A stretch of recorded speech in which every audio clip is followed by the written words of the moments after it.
त्रेता युग का वो समय जब शक्तिशाली बाली का नाम हर ओर गूंजता था, बलवान, वीर और अजय। पर उसी बाली को माता अंजना ने ऐसा श्राप दिया जिससे उसका वंश ही समाप्त हो गया। आखिर क्या हुआ था उस दिन? क्या सचमुच बाली ने एक पवित्र तपस्विनी की मर्यादा लांघी थी? आइए जानते हैं इस रहस्यमयी कथा को, जो जुड़ी है स्वयं हनुमान जी की माता अंजना से। स्वर्ग की अप्सरा से बानर माता बनने तक अंजना का अवतरण। माता अंजना, जिनका पूर्व नाम पुंजिकस्थला था, स्वर्ग की एक अप्सरा थी, अत्यंत रूपवती, कला निपुण और तपस्विनी।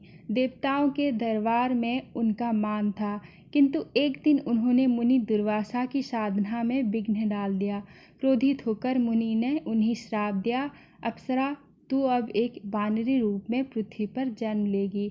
श्राप सुनते ही पुंजिकस्थला कांप उठी। उन्होंने मुनि से क्षमा मांगी। मुनि ने बोले, तू धरती पर जाकर अपनी तपस्या द्वारा फिर से स्वर्ग को प्राप्त कर सकेगी, लेकिन एक महान पुत्र को जन्म देने के बाद। इस प्रकार पुंजिकस्थला धरती पर आकर बानर रूप में जन्मी और अंजना नाम से प्रसिद्ध हुई। उन्होंने केसरी नामक बानर योद्धा से विवाह किया और घोर तपस्या करने लगी, जिससे उन्हें पवन देव के आशीर्वाद से हनुमान जी जैसे महाबली पुत्र की प्राप्ति हुई। बाली के उदय, शक्ति, विजय और अहंकार। दूसरी ओर बाली, जो कि इंद्रिक का पुत्र था, जन्म से ही अपार बल, गति और तेज से संपन्न था। उसके छोटे भाई सुग्रीव से उसका विशेष स्नेह था, लेकिन उसका स्वभाव उग्र। उसने बानर जातियों को एकत्रित कर एक विशाल सेना बनाई और वन प्रदेश में अपना बचर स्थापित कर लिया। बाली ने असुरों को परास्त किया और यहाँ तक कि रावण जैसे महाबली राक्षस को भी अपने बगल में दबाकर अपनी शक्ति का प्रदर्शन किया। किंतु समय के साथ उसकी शक्ति के साथ साथ अहंकार भी बढ़ने लगा। बाली को विश्वास हो गया था कि वह सृष्टि में अजय है। वह अपने आप को देवताओं से भी श्रेष्ठ समझने लगा। बाली की दृष्टि में विकार और अंजना पर कलंक, यही से कथा एक दुखद मोड़ लेती है। एक बार माता अंजना तपस्या में लीन थी।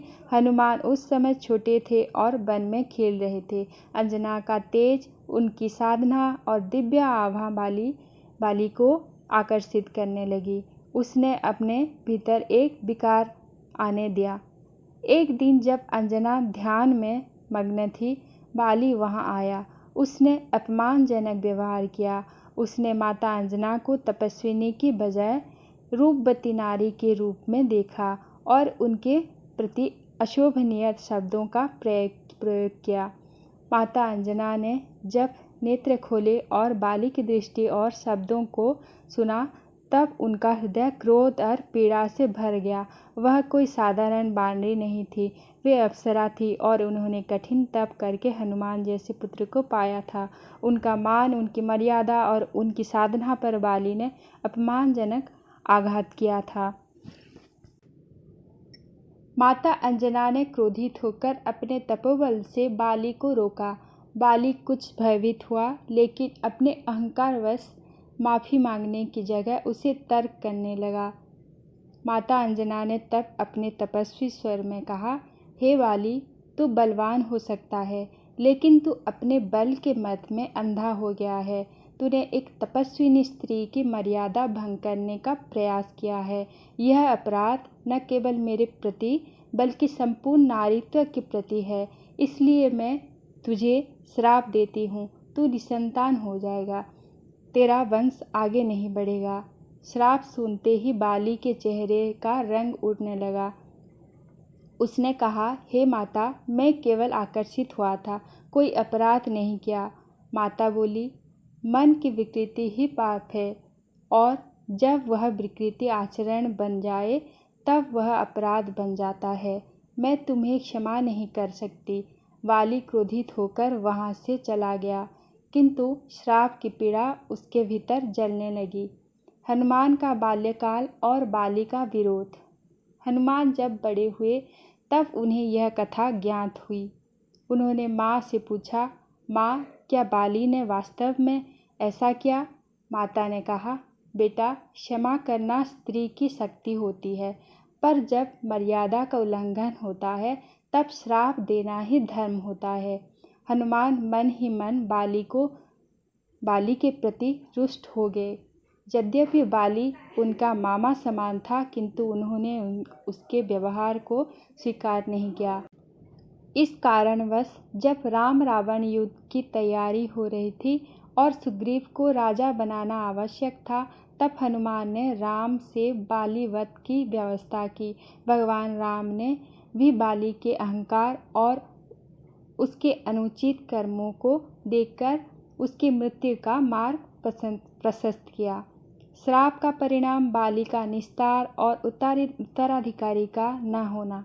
श्राप के कारण बाली का संतान प्राप्त नहीं हुई।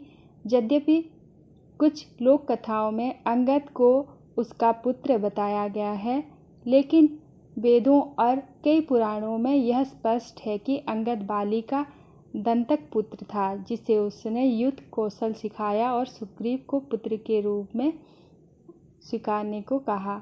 बाली की मृत्यु के बाद जब अंगद को राज्य की उत्तराधिकारी बनाया गया, तब यह भी स्वीकार किया गया कि बाली का वंश समाप्त हो चुका है और उसका श्राप यथार्थ सिद्ध हुआ।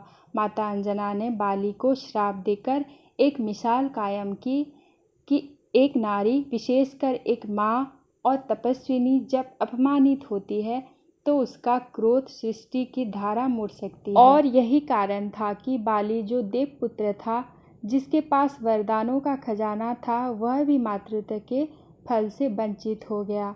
उसकी शक्ति व्यर्थ हो गई और अंततः उसका वंश समाप्त हो गया। हनुमान जी माता अंजना के श्राप और उसकी शक्ति के प्रतीक बन गए, और आज भी वह हमें यह सिखाते हैं कि सच्चा बल संयम और मर्यादा में होता है, न केवल बाहुबल में। अगर आपको ये अनसुनी पौराणिक कथा पसंद आई है तो इस वीडियो को लाइक ज़रूर करें, अपने विचार कमेंट में बताएं और ऐसे ही आध्यात्मिक एवं रोचक कथाएं के लिए हमारे चैनल को सब्सक्राइब करें। धन्यवाद। जय श्री राम, जय बजरंग बली।